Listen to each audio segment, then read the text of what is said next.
The conference room felt like a courtroom as Derek Matthews cornered me after my presentation went sideways. His voice cut through the silence with surgical precision. "You're nothing without this job, and you'll grovel like everyone else or clean out your desk." Every executive around that mahogany table watched my humiliation unfold, their faces carefully blank. My hands trembled slightly as I gripped my portfolio, feeling the weight of his ultimatum settle over the room like fog. But Derek had missed something crucial in his rush to destroy me. My employment contract contained a specific clause about client relationships, and my personal connection to the Brennan Industries account meant my departure would automatically freeze their biggest merger. He demanded a public apology for questioning his inflated budget numbers, never realizing I held the power to collapse his entire world. 6 months earlier, walking into Morrison Financial felt like stepping into my future. The glass towers of downtown Chicago reflected my determination as I clutched my Northwestern MBA and a head full of dreams.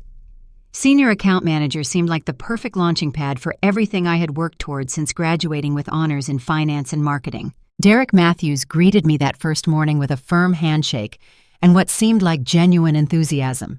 His corner office overlooked Michigan Avenue, filled with awards and photographs of him shaking hands with various business leaders. "Samantha, you're exactly what this company needs," he told me, gesturing toward the panoramic city view. Fresh perspective, solid credentials, and the hunger to make things happen. Those initial weeks felt intoxicating. Derek included me in high-level strategy meetings, introduced me to key clients, and publicly praised my analytical skills. During our first major presentation together, he called me his rising star and credited my research for landing a significant contract with a manufacturing firm from Wisconsin. The Brennan Industries opportunity arose through pure coincidence. Patricia Brennan had been my college roommate at Northwestern, and we maintained our friendship through quarterly coffee meetings and holiday cards. When she mentioned her family's industrial supply company was considering new financial management services, I saw the perfect chance to prove my worth at Morrison. Building that relationship required everything I had learned about client development. Weekend dinners at upscale restaurants in River North, where Patricia and I discussed her company's expansion plans over wine and carefully prepared presentations. Late nights in my Lincoln Park apartment, crafting detailed proposals that addressed every concern her board had raised about switching from their longtime financial advisors. Patricia trusted my judgment completely. Her company, Brennan Industries, had grown from a small family operation into a major supplier for construction projects across the Midwest. They needed sophisticated financial planning for a merger with a Texas-based company that would triple their revenue and establish them as a regional powerhouse. The preliminary agreements took months to negotiate. I spent countless hours reviewing contract terms, coordinating between legal teams, and ensuring every detail met both companies' requirements. Patricia frequently called my direct line, sometimes at 9 in the evening, to discuss concerns or seek clarification about complex financial structures. Derek initially celebrated my success. He took me to the company Christmas party as his guest, introducing me to board members as the brilliant mind behind our Brennan relationship.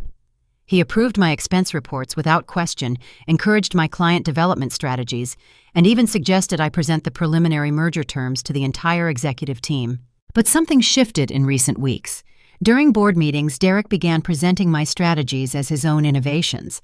He would reference my approach when describing client relationship techniques I had developed through years of study and practice. When Patricia called with questions about the merger timeline, Derek insisted she route all communications through him rather than contacting me directly. The pattern became impossible to ignore. Email chains I had initiated would suddenly show Derek as the primary contact. Client meetings I had scheduled would be rescheduled with Derek as the lead presenter. Strategic documents I had authored would appear in board packets with his name as the sole contributor. Last Tuesday, during our weekly executive meeting, Derek presented a comprehensive analysis of client retention strategies. Every recommendation, every data point, every innovative approach came directly from research I had compiled over the previous month. When CEO Jennifer Walsh praised his insightful understanding of client psychology, Derek nodded graciously and promised to continue developing these innovative techniques. I sat in stunned silence, watching my work being claimed by someone else. The other executives around the table took notes on Derek's strategies, while I struggled to process what was happening. These were my ideas, my research, my late nights spent analyzing industry trends and client feedback patterns. The confrontation that led to today's humiliation began when I questioned Derek's budget projections during a board presentation. His numbers seemed inflated by nearly 20%, particularly in areas where I knew the actual costs from my direct client work. When I raised concerns about accuracy, Derek's face flushed with anger and embarrassment in front of the other executives. After the meeting, he cornered me in his office. "You made me look incompetent in there," he hissed, his earlier charm completely evaporated. "Nobody questions my work in public. Nobody undermines my authority in front of the board. You'll learn your place, or you'll find yourself looking for another job." That conversation should have been my warning. Derek Matthews had built his reputation by taking credit for other people's work, and he would not tolerate anyone threatening his carefully constructed facade. The Brennan relationship represented his biggest prize, and he intended to claim complete ownership regardless of who had actually built those crucial connections. The days following the boardroom humiliation felt like walking through a minefield. Derek's campaign against me became systematic and ruthless, though executed with the subtle precision of someone who understood corporate politics. My first indication came during a routine call with Sarah Martinez from TechFlow Solutions, a mid-sized client I had been cultivating for 3 months. Sarah's voice carried an unusual coolness when she mentioned Derek had contacted her personally the previous week. "He called to check on your performance," Sarah explained carefully. "Said there had been some concerns about your reliability, and that management was evaluating whether you were the right fit for our account. Samantha, I was surprised because you've always been incredibly professional with us." My stomach dropped as Sarah continued. "Derek suggested we might want to consider switching to more experienced account management. He mentioned you'd been having difficulties with other clients and that the company was addressing some performance issues." I managed to maintain my composure during the call, assuring Sarah that our working relationship would continue unchanged, but internally I felt sick. Derek was systematically destroying my professional reputation by spreading lies to my clients. The pattern continued with Robert Chen from Sterling Manufacturing. When I called to schedule our quarterly review meeting, Robert's assistant informed me that Derek Matthews had already contacted them about transitioning account management responsibilities. Robert himself seemed confused when I reached him directly. "Derek told me you were being disciplined for overstepping boundaries with clients," Robert said hesitantly. "He suggested it might be better to work directly with him going forward. I have to admit it seemed odd because you've never been anything but professional with our team." Each conversation revealed more damage. Derek had spent weeks planting seeds of doubt about my competence, my reliability, and my future with the company. He portrayed himself as the responsible manager cleaning up problems created by an underperforming employee. But Derek had made one crucial mistake in his campaign of sabotage. While destroying my reputation with smaller clients, he had not yet moved against the Brennan relationship. Perhaps he assumed Patricia would simply transfer her loyalty to him once I was removed. Perhaps he underestimated the depth of my personal connection with her. Either way, that oversight would become his downfall. During lunch at a quiet cafe in the Loop, I carefully reviewed my employment contract for the first time since signing it. Morrison Financial's standard agreement included a clause I had barely noticed initially. Section 12, subsection C, stated that any client relationships where an employee served as primary relationship manager would require a 60-day review period following that employee's departure. More importantly, the departing employee had to formally designate their successor and provide written confirmation that the client relationship could be transferred successfully. Without that documentation, all related business agreements would be frozen pending management review and client approval. The implications hit me like lightning. I was listed as primary relationship manager for the Brennan Industries account. Every contract, every communication record, every legal document identified me as the main point of contact. Derek had never properly documented any relationship transfer because he assumed I would be too intimidated to leave. If I resigned without formally transferring the Brennan relationship, their $42 million merger would automatically freeze. Patricia's company couldn't proceed without Morrison Financial's involvement, but Morrison couldn't proceed without my explicit cooperation or a lengthy review process that would likely kill the time-sensitive deal. That realization gave me the first sense of power I had felt since Derek began his campaign against me. He thought he held all the cards, but he had overlooked the most important one in the deck. I began quietly documenting Derek's sabotage efforts, screenshots of email chains where he had inserted himself as primary contact, recordings of client calls where they mentioned his negative comments about my performance, detailed notes about meetings where he presented my work as his own innovations. Linda Rodriguez from Human Resources seemed sympathetic when I requested copies of my personnel file and performance reviews. Derek submitted some concerns about your client management approach, she mentioned carefully. But your official evaluations have been consistently positive. Is everything all right, Samantha? I assured Linda that I was simply reviewing my career development progress, but privately I noted that Derek had been building a paper trail to justify my eventual termination. He wanted documentation that would protect him legally while destroying my professional reputation. The most revealing conversation came with Marcus Thompson, a colleague in business development who had worked with Derek for 4 years. Over drinks after work, Marcus spoke frankly about patterns he had observed. Derek's good at identifying talent and then taking credit for their successes, Marcus said quietly. He did the same thing to Jennifer Liu before you arrived. Built her up, used her connections to land major clients, then slowly pushed her out once he had what he needed. Jennifer was brilliant, but she couldn't prove Derek had stolen her work. Marcus leaned forward conspiratorially. The difference with you is the Brennan account. Derek got greedy and moved too fast. He hasn't secured that relationship properly before trying to get rid of you. That could be his mistake. Those words confirmed what I had begun to suspect. Derek's pattern was to identify talented employees, exploit their skills and connections, then eliminate them once he had extracted maximum value. But his eagerness to claim the Brennan success had led him to skip crucial steps in securing the relationship transfer. Patricia called my personal cell phone on Thursday evening, her voice troubled. Samantha, I keep hearing rumors about changes in account management at Morrison.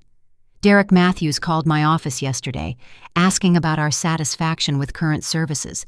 He seemed to be fishing for complaints about your performance. I chose my words carefully. Patricia, has my work for Brennan Industries ever been anything less than excellent? Absolutely not, she replied immediately. You've been incredible to work with. Professional, thorough, and genuinely invested in our success. That's why these conversations with Derek seem so strange. He's asking questions that don't match my experience with you at all. Patricia's loyalty gave me hope, but it also revealed the urgency of my situation. Derek was moving to isolate me professionally before making his final move. He needed Patricia to lose confidence in me before he could safely eliminate my role and claim credit for the relationship.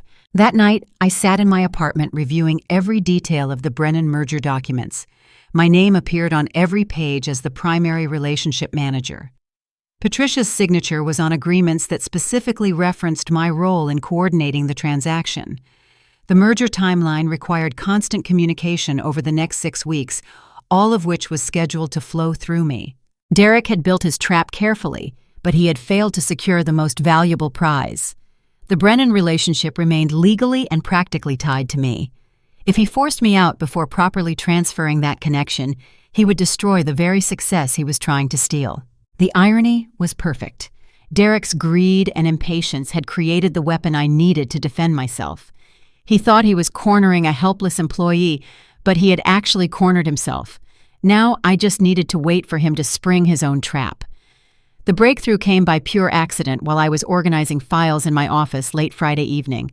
Most of the staff had left for the weekend, leaving the floor eerily quiet, except for the distant hum of air conditioning and the occasional elevator chime. I was searching for client communication records when I accidentally opened Derek's shared drive folder instead of my own.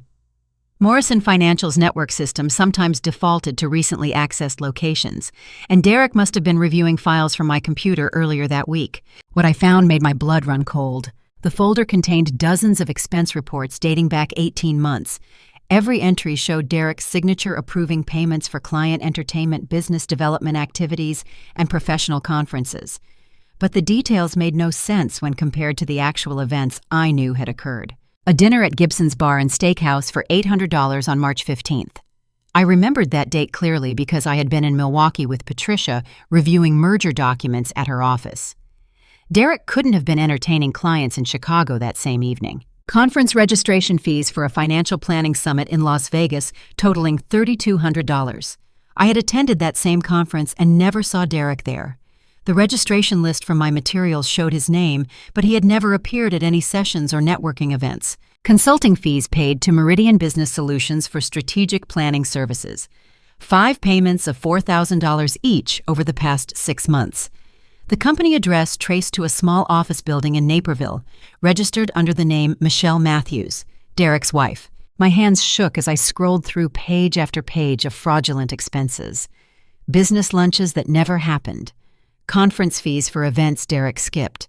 Consulting payments to his wife's shell company for services that were never provided. The total amount exceeded $400,000 over 18 months.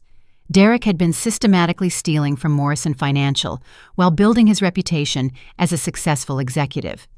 The embezzlement was sophisticated enough to avoid basic accounting scrutiny, but obvious enough that detailed investigation would expose it immediately. But the financial fraud was only part of Derek's scheme. Deeper in the folder, I found email drafts that revealed his long-term strategy for eliminating me from the Brennan relationship. One draft addressed to Jennifer Walsh but never sent detailed his concerns about my unprofessional conduct and inability to maintain appropriate client boundaries. It described fictional incidents where I had allegedly shared confidential information inappropriately and made promises to clients without proper authorization. Another draft outlined his recommendation that I be transferred to a junior analyst position where closer supervision could address performance deficiencies. The email suggested that client relationships I had developed should be reassigned to more experienced personnel for the benefit of company stability. The most damning document was a performance improvement plan that Derek had prepared for my employee file. It established a 90-day timeline for addressing supposed weaknesses in my work, with benchmarks designed to be impossible to meet. The plan would create legal justification for my termination while protecting Derek from wrongful dismissal claims. Every element of Derek's strategy became clear. He intended to eliminate me professionally while stealing both credit for my work and literal money from the company. The embezzlement provided him with additional income while he built his reputation on my client relationships and strategic innovations. But Derek had grown too confident in his ability to manipulate situations. He kept detailed records of his fraudulent activities, probably assuming no one would ever gain access to his files. His arrogance had created a perfect trail of evidence that could destroy his career and send him to federal prison. I photographed every document with my phone, ensuring I had complete records of Derek's embezzlement and his plans to frame me for performance issues. The evidence was overwhelming and undeniable. Derek had committed serious financial crimes while systematically destroying my professional reputation. James Park, an accounting clerk who worked late most Fridays, stopped by my office around 9 that evening. "Still here, Samantha? You work harder than most of the executives." James had always been friendly, and his comment gave me an idea. "James, can I ask you something confidential? Have you noticed anything unusual about expense report patterns lately? I'm trying to understand some client entertainment costs for my budget planning." His expression grew serious. "Actually, yes. Derek Matthews submits a lot of expenses that seem inconsistent with other patterns. Large amounts unusual timing vendors I don't recognize from other accounts. I've been meaning to ask my supervisor about it, but Derek's expenses always get approved without question." James continued thoughtfully. "There was one consulting payment to a company called Meridian Business Solutions. I couldn't find any contract or statement of work in our procurement system. When I asked Derek's assistant about it, she said it was approved directly by Derek, and I shouldn't worry about documentation." That conversation confirmed my suspicions about the scope of Derek's fraud. Even lower-level employees had noticed irregularities, but Derek's position protected him from scrutiny. The accounting department assumed his expenses were legitimate because of his executive status. Over the weekend, I researched Meridian Business Solutions more thoroughly. The company was registered in Illinois with Michelle Matthews as the sole owner and operator. Their business license claimed they provided strategic consulting and business development services, but they had no website, no public client list, and no presence in industry directories. Public records showed the company was formed 6 months after Derek joined Morrison Financial. Michelle Matthews had no previous business experience or consulting credentials. The timing suggested Derek had created a shell company specifically to funnel embezzled funds to his personal accounts. Monday morning brought a call from Patricia that changed everything. Her voice carried unusual tension when she reached my direct line. Samantha, I had a very strange conversation with Derek Matthews on Friday afternoon. He called to discuss transition planning for our account. Said Morrison was considering reassigning relationship management to someone with more experience in large mergers. My stomach tightened, but I kept my voice steady. What exactly did he tell you, Patricia? He suggested you'd been struggling with the complexity of our merger and that it might be better to bring in senior leadership for the final phases. He mentioned there had been some internal concerns about your approach to client management. Patricia paused before continuing. Samantha, I want you to know that conversation made me very uncomfortable. Your work on our merger has been exceptional, professional, detailed, and exactly what we needed. If Morrison is questioning your performance, they're making a serious mistake. Derek was accelerating his timeline. Rather than wait for the formal performance improvement plan, he was moving directly to undermine my relationship with Patricia. He probably assumed she would accept his version of events and agree to work with him directly. Patricia, I appreciate your confidence in my work, I said carefully. Has Derek scheduled any follow-up meetings or made any specific requests about how you'd like to proceed? He wants to meet with me and our legal team on Wednesday to discuss transition procedures. He said it was just a precautionary measure, but it felt like he was preparing to take over our account entirely. Wednesday. That gave me less than 48 hours before Derek made his final move to steal the Brennan relationship. He was positioning himself as the solution to problems he had fabricated, counting on Patricia to accept his narrative rather than question his motivations. But Derek had underestimated Patricia's loyalty and intelligence. Instead of accepting his story, she had called me directly to express concerns about Morrison's decision-making. Her trust in my work remained strong, and she was suspicious of Derek's sudden involvement in our account. I spent Monday evening preparing for what I knew would be Derek's ultimate confrontation. His pattern was clear: discredit my work, isolate me professionally, then position himself as the capable manager cleaning up my mistakes. The quarterly all-hands meeting on Tuesday would give him the perfect stage for maximum humiliation. Derek wanted me to beg for my job in front of the entire company. He wanted to demonstrate his power by forcing me to grovel publicly or face career destruction. He had no idea that his embezzlement scheme, his systematic credit stealing, and his failure to properly secure the Brennan relationship had given me everything I needed to destroy him instead. Tuesday morning, I dressed carefully for what I knew would be the most important day of my professional life. Derek thought he was springing a trap, but I was about to show him what real strategic thinking looked like.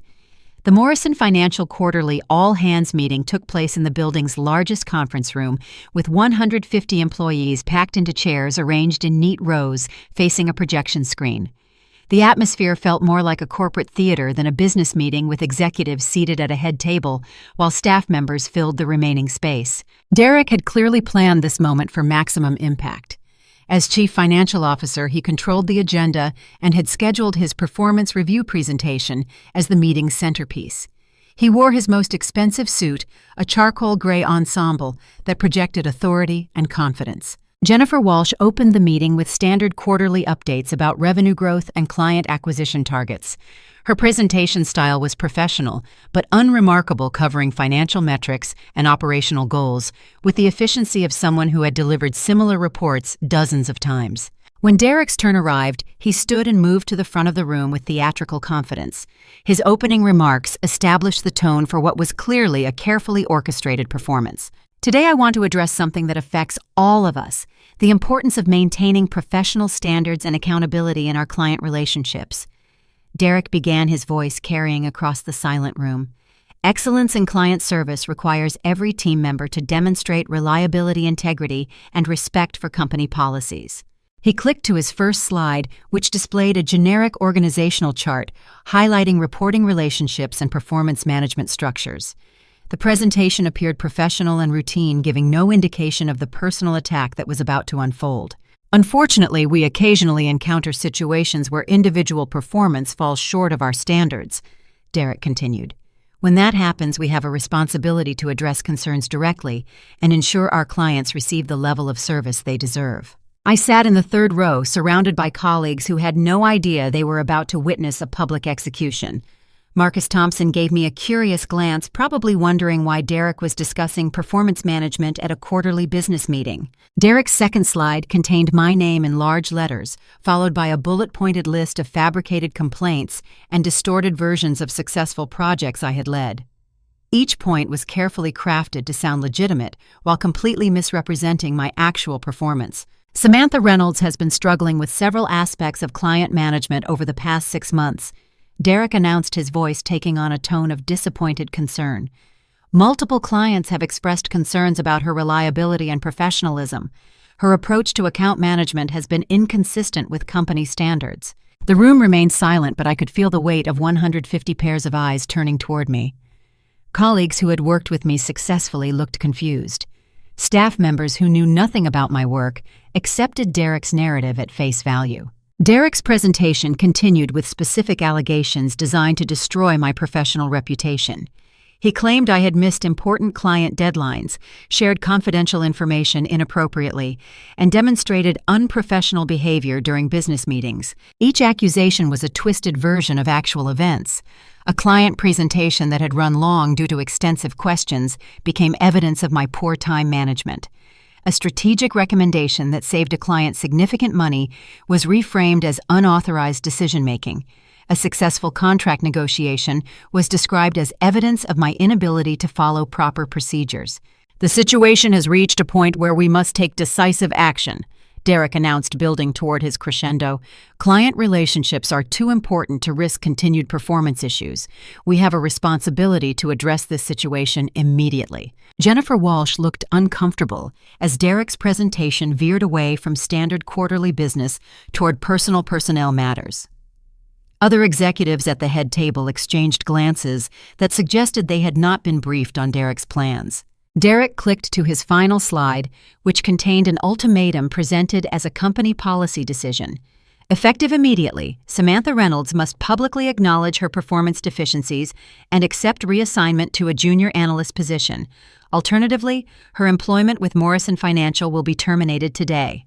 The room erupted in whispers and uncomfortable shifting as employees processed what they had just witnessed.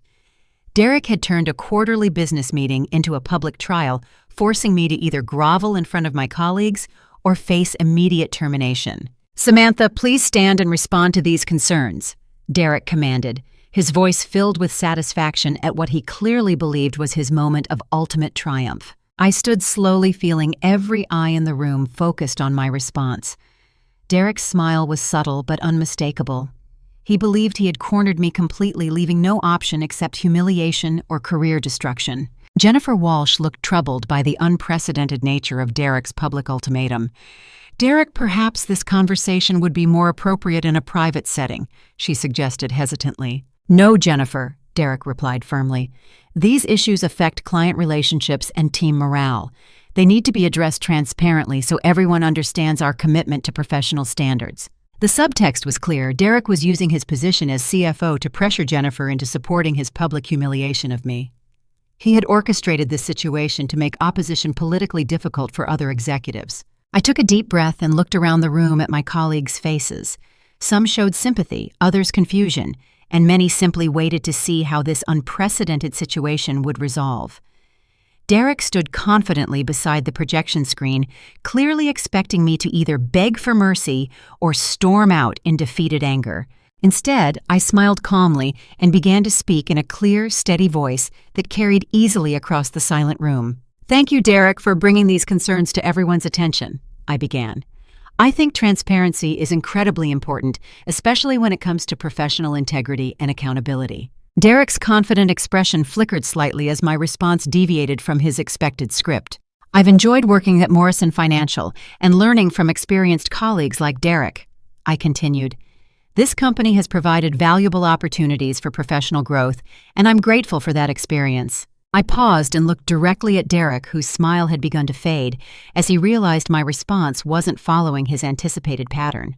"However, I believe it's time for me to pursue new opportunities that better align with my career goals and professional values," I said clearly. "Effective immediately, I'm submitting my resignation from Morrison Financial." The room remained silent, but Derek's face had gone pale as the implications of my resignation began to register. He had expected humiliation or anger, not a calm professional departure that left him looking petty and vindictive. "I wish everyone here continued success," I concluded, gathering my portfolio and walking toward the exit with measured steps. Derek called after me as I reached the door. "Samantha, wait. Perhaps we can discuss alternative arrangements." But I was already leaving, and the damage to his carefully planned performance was complete. Instead of demonstrating his power through my humiliation, Derek had exposed himself as someone who used public meetings to attack employees personally. The room buzzed with uncomfortable conversations as colleagues processed what they had just witnessed. Within 2 hours, Derek would discover the true cost of his victory. I spent the first hour after my resignation in a coffee shop near Morrison Financial, watching my phone buzz with text messages from concerned colleagues and missed calls from numbers I didn't recognize. The most important call came from Patricia Brennan at 2:15 that afternoon. "Samantha, what happened? I just received notification that all business with Morrison Financial has been suspended, pending review of account management changes. My legal team is asking questions I can't answer." I had been expecting this call. Morrison's contracts department would have triggered automatic notifications to clients affected by my resignation, particularly those accounts where I was listed as primary relationship manager. "Patricia, I resigned from Morrison today. The company felt my approach to client relationships didn't align with their standards," I explained carefully. "That's ridiculous," Patricia responded immediately. "Your work has been exceptional, professional, thorough, and exactly what we needed for this merger. What does your resignation mean for our timeline?" I explained the contractual situation as objectively as possible. According to Morrison's standard agreements, any change in primary relationship management requires a 60-day review period. Your merger documents will be frozen until either I formally transfer the relationship to another Morrison employee or your legal team approves alternative arrangements. Patricia's silence lasted nearly 30 seconds before she responded with controlled anger. "So Derek Matthews destroys your career and then expects us to trust him with our most important business transaction, after he spent weeks telling me you were unreliable. Patricia, I can't advise you about Morrison's capabilities or reliability. That decision is entirely yours to make," I said professionally. "Samantha, let me be very clear about something," Patricia replied firmly. "I trust your judgment completely. I have no confidence in Derek Matthews or his ability to handle our merger. If Morrison Financial thinks they can replace you with someone who has been undermining you professionally, they're making a serious mistake." That conversation was the first domino in Derek's collapse. Patricia immediately contacted Morrison's legal department to formally request that all merger-related activities be suspended until appropriate account management could be established. She also sent copies of her concerns to Morrison's board of directors. By 4 o'clock that afternoon, Derek was frantically calling Patricia's office. Her assistant, following Patricia's instructions, politely informed him that Ms. Brennan was unavailable and would not be accepting calls from Morrison Financial until further notice. Jennifer Walsh called my personal number at 4:30, her voice strained with stress. "Samantha, we need to discuss your resignation. The Brennan situation has created some unexpected complications." I remained professional but firm. "Jennifer, I submitted my resignation after Derek made it clear that Morrison no longer wanted my services. I'm not sure what complications you're referring to." "The Brennan merger is worth $42 million to this company," Jennifer explained urgently. "Patricia Brennan is refusing to work with anyone except you personally. She's threatening to cancel the entire deal unless you remain involved." "That's unfortunate," I replied calmly. "Perhaps Derek can use his extensive client relationship skills to rebuild that trust. After all, he assured everyone this morning that my performance was unsatisfactory." Jennifer's frustration was obvious. "Samantha, Derek may have handled this situation poorly, but we can't afford to lose the Brennan account. What would it take to get you to reconsider your resignation?" I had been waiting for this question. Jennifer Derek accused me of professional incompetence in front of 150 employees. He demanded I either grovel publicly or leave the company immediately. I chose to leave with my dignity intact. "What if we could address Derek's concerns and find a solution that works for everyone?"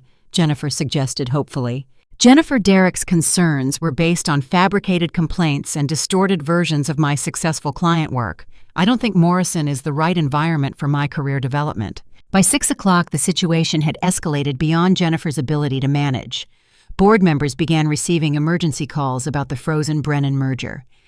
Patricia's legal team sent formal notices to Morrison's executives stating that Brennan Industries would not proceed with any financial arrangements until appropriate relationship management was restored.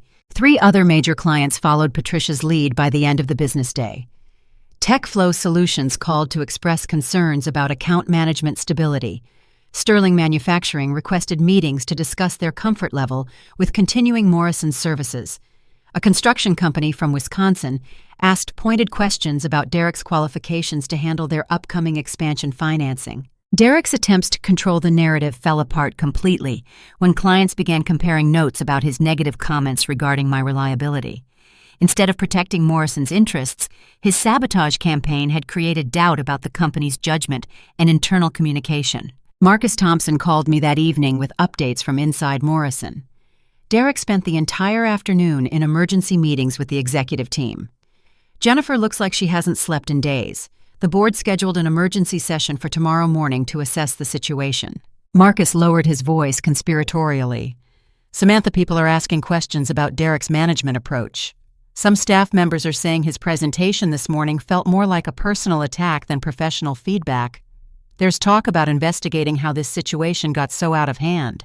That investigation would be Derek's downfall, though he didn't know it yet. I spent Tuesday evening organizing all the evidence I had collected about Derek's embezzlement scheme and systematic credit stealing. Screenshots of fraudulent expense reports, documentation of his wife's shell company receiving illegal consulting payments, email drafts revealing his plans to frame me for performance issues while stealing credit for my client relationships. Wednesday morning brought the news I had been expecting. Jennifer Walsh called to inform me that Morrison's board had voted to conduct a comprehensive review of the events leading to my resignation and the subsequent client relationship disruptions. Samantha, the board has asked me to request your cooperation with this investigation. We need to understand how internal communication breakdowns led to such serious client concerns, Jennifer explained. Of course, Jennifer. I'm happy to provide any information that might help the board understand what happened, I replied sincerely. What Jennifer didn't realize was that my cooperation would expose Derek's criminal activity and destroy his career permanently. The board's investigation would uncover embezzlement fraud and systematic employee manipulation that went far beyond poor management decisions. Derek had spent months building an elaborate scheme to steal credit for my work while literally stealing money from the company. His arrogance had created detailed evidence of every crime he committed. Now that evidence would be turned over to federal investigators and used to send him to prison. The irony was perfect. Derek's public ultimatum had been designed to demonstrate his power and eliminate a threat to his stolen success. Instead, it triggered an investigation that would expose his entire criminal enterprise and validate everything I had accomplished professionally. The Morrison Financial Board investigation began Thursday morning with a conference room full of lawyers, executives, and very uncomfortable-looking accountants. Jennifer Walsh had called to request my voluntary cooperation, never suspecting that I possessed evidence of criminal activity that would transform their internal review into a federal investigation. Board Chairman Robert Sterling, a distinguished man in his 60s with silver hair and an air of corporate gravitas, opened the meeting with carefully measured words. Ms. Reynolds, we appreciate your willingness to participate in this review. We're trying to understand how internal personnel decisions led to such significant client disruptions. I had prepared meticulously for this moment. My folder contained printed copies of every fraudulent expense report, every stolen email chain, and every piece of evidence documenting Derek's systematic crimes. Mr. Sterling, I believe the issues go far beyond personnel decisions or communication problems. Derek sat across the conference table, his usual confidence replaced by obvious anxiety.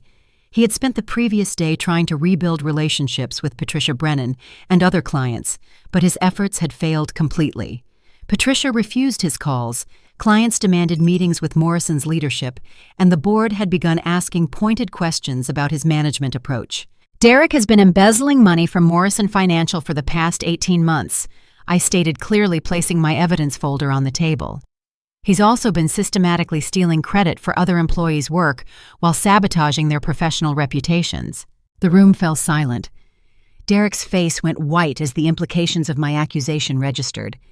Board members exchanged glances that suggested this was far more serious than the client relations problem they had expected to address. "That's a very serious allegation, Ms. Reynolds," Robert Sterling said carefully. "Do you have evidence to support these claims?" I opened my folder and began distributing copies of Derek's fraudulent expense reports. Derek submitted false claims totaling over $400,000. Business dinners that never occurred, conference fees for events he didn't attend, and consulting payments to a shell company owned by his wife. Board member Catherine Walsh, Jennifer's sister, and Morrison's compliance officer studied the documents with growing alarm. "These expense reports show payments to Meridian Business Solutions. I don't recognize that vendor from our approved contractor list." "Meridian Business Solutions is registered to Michelle Matthews, Derek's wife," I explained. "They claim to provide strategic consulting, but they have no business presence, no client references, and no industry credentials.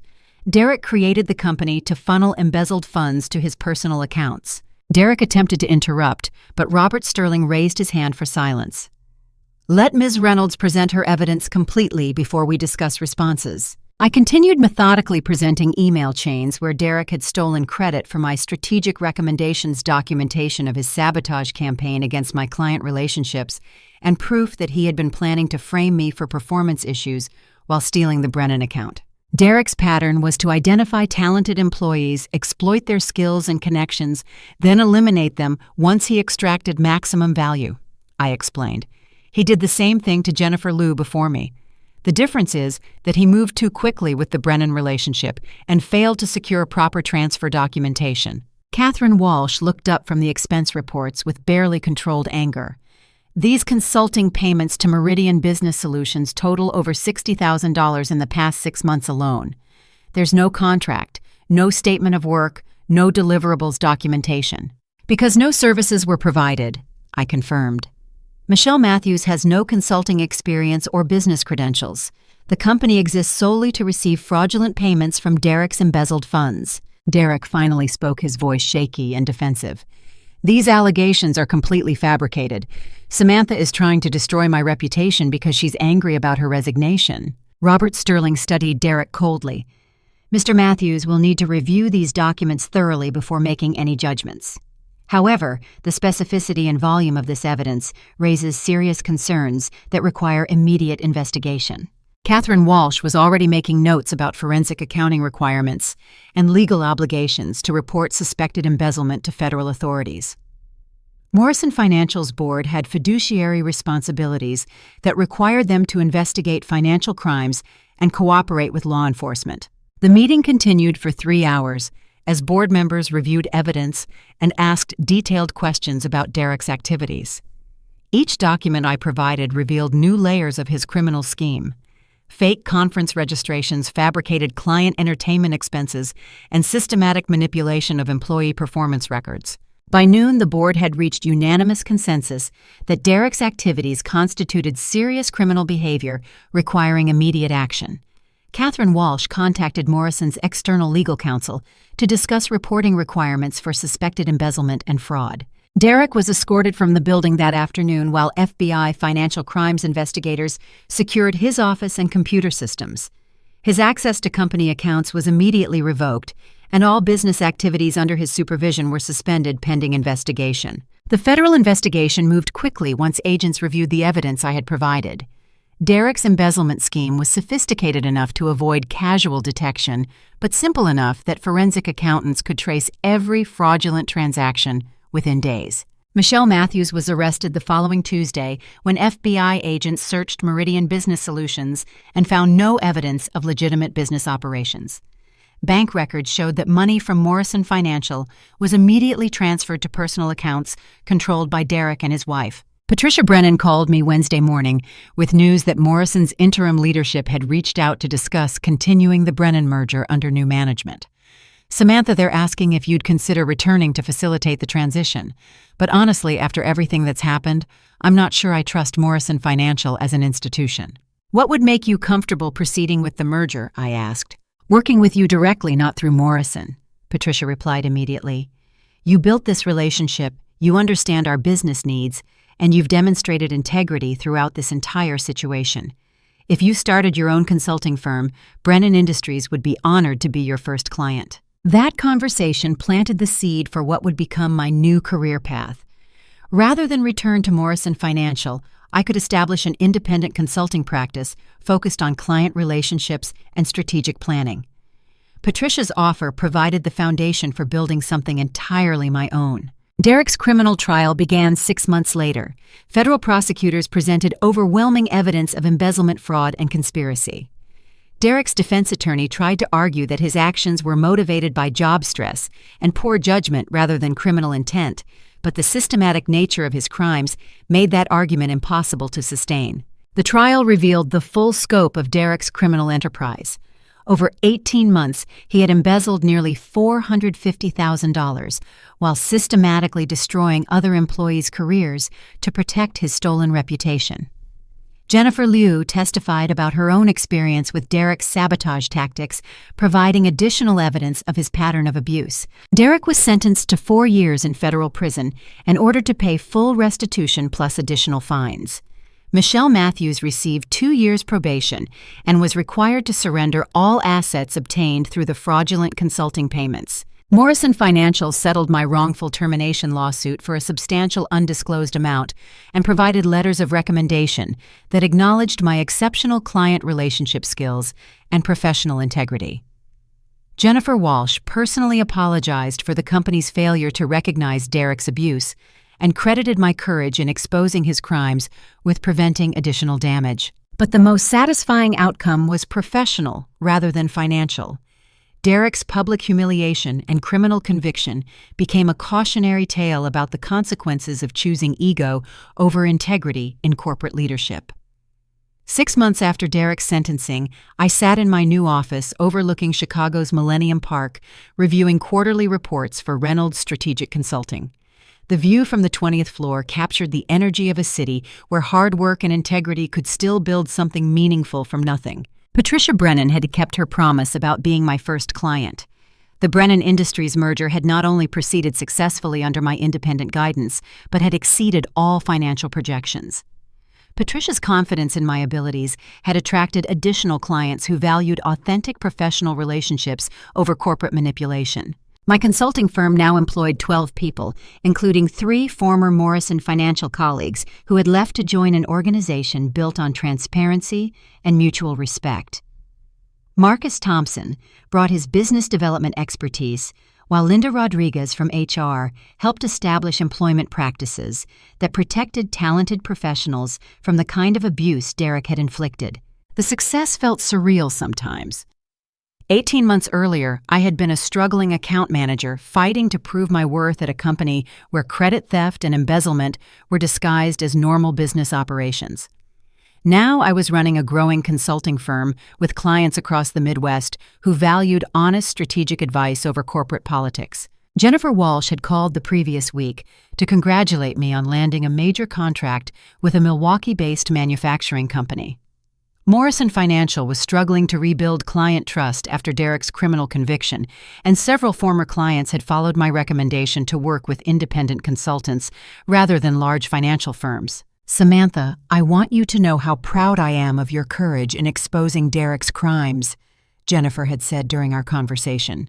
"Morrison is a better company because you refuse to accept unethical behavior even when it would have been easier to stay silent." Jennifer's leadership had transformed Morrison's corporate culture in the aftermath of Derek's conviction. New policies protected employees who reported misconduct. Executive compensation was tied to ethical behavior metrics, and client relationship management emphasized authentic service over manipulation tactics. But the most meaningful change was personal. Derek's public ultimatum had been designed to break my spirit and force me to accept professional humiliation. Instead, it had freed me to build something aligned with my values and capable of growing beyond anything I could have achieved within Morrison's corporate structure. Patricia called Tuesday morning with news that Brennan Industries was recommending my consulting services to 3 additional companies considering major business transitions. "Samantha, your approach to client relationships is exactly what these companies need. You understand that business success comes from genuine partnerships, not manipulation or exploitation." That afternoon brought a call from Sarah Martinez at TechFlow Solutions.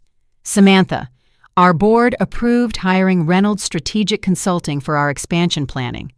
After watching how you handled the Morrison situation, we want to work with someone who prioritizes integrity over politics. Each new client validated the decision to leave Morrison Financial and build something independent. Derek's attempt to destroy my career had actually created opportunities that would never have existed within traditional corporate structures. The federal investigation had also led to broader industry reforms. Derek's case highlighted weaknesses in financial industry oversight that allowed systematic embezzlement and employee abuse to continue undetected. New regulations required more frequent auditing of executive expense accounts and stronger protections for employees reporting unethical behavior. Derek himself had been released to a halfway house after serving 3 years of his federal sentence. Mutual acquaintances reported that he was working as a bookkeeper for a small accounting firm and living in a modest apartment near his ex-wife's home. Michelle had divorced him during the trial and moved to Arizona with their children. The dramatic reversal of Derek's circumstances provided a stark contrast to the success he had stolen from others. His arrogance and criminal behavior had cost him everything: career, reputation, family, and freedom. The corporate success he had built through manipulation and theft had evaporated as quickly as he had assembled it. Meanwhile, Jennifer Liu had been hired as my company's director of strategic planning. Her experience with Derek's sabotage tactics made her particularly effective at helping other professionals recognize and address workplace manipulation. She had become a respected voice in industry discussions about protecting employee rights and preventing corporate abuse. The most satisfying aspect of my success was its foundation in authentic relationships rather than stolen credit or fraudulent achievements.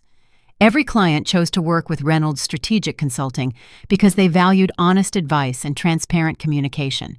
The business grew through referrals from satisfied clients rather than manipulation or exploitation. Last month, I was invited to speak at Northwestern University's Business School about ethical leadership and professional integrity. Standing before an auditorium of future business leaders, I shared the lessons learned from Derek's abuse and my decision to build something better. Professional success based on manipulation and theft is ultimately unsustainable. I told the students, authentic achievement requires integrity, hard work, and genuine concern for others. When you choose ego over respect, you may win temporarily, but you ultimately destroy yourself. The speech generated dozens of questions about recognizing workplace abuse and building careers based on ethical principles. Several students mentioned they had experienced similar manipulation in internships and entry-level positions, but had assumed such behavior was normal in business environments. Corporate culture is changing because professionals are refusing to accept unethical behavior as inevitable, I explained. Every person who stands up to workplace bullying and financial crimes makes it easier for others to speak out. Derek's conviction sent a message that criminal behavior in corporate settings will face serious consequences. After the speech, a young woman approached with tears in her eyes.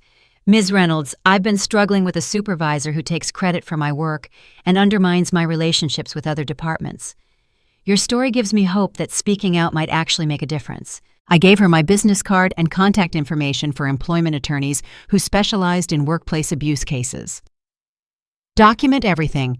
Build relationships with colleagues who can support your version of events, and remember that your integrity is worth more than any job, I advised. That conversation reminded me why Derek's public humiliation had been necessary rather than vindictive. His behavior represented a pattern of corporate abuse that damages countless professionals every year. By exposing his crimes and refusing to accept his demands for submission, I had helped establish precedents that protect other employees from similar exploitation. Reynolds Strategic Consulting continues growing because it demonstrates that business success and ethical behavior are not only compatible but synergistic. Clients trust our recommendations because they know we prioritize their interests over our own financial gain. Employees thrive because they receive credit for their contributions and support for their professional development. The lesson from Derek's downfall is clear. True professional power comes from building others up rather than tearing them down. When leaders choose integrity over manipulation, they create sustainable success that benefits everyone involved. When they choose ego and exploitation, they ultimately face the consequences of their criminal behavior. Derek thought he could force me to beg for mercy in front of my colleagues. Instead, his ultimatum freed me to collapse his entire criminal enterprise and build something genuinely successful. The deal he thought he was stealing became the foundation for my independence, while his stolen success became evidence for his prosecution. The most important realization from this experience is that workplace abuse thrives on silence and submission.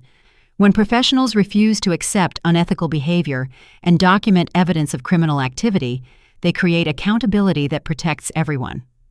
Derek's conviction demonstrated that corporate criminals face real consequences when their victims have the courage to speak out. Now I want to hear from you. Have you ever experienced workplace manipulation or seen colleagues take credit for others' work? How did you handle the situation, and what advice would you give to professionals facing similar challenges? Share your thoughts in the comments below, and remember that your experiences might help others recognize and address workplace abuse. If this story resonated with you, please like this video and subscribe for more content about professional integrity and workplace justice. Share this story with colleagues who might benefit from understanding how authentic leadership differs from manipulation and exploitation. Together, we can build work environments where integrity triumphs over ego and respect defeats exploitation. Thank you for listening to this story about choosing courage over compliance and integrity over intimidation. I wish you success in building careers based on authentic achievement rather than stolen credit. And remember that true professional power comes from lifting others up rather than tearing them down.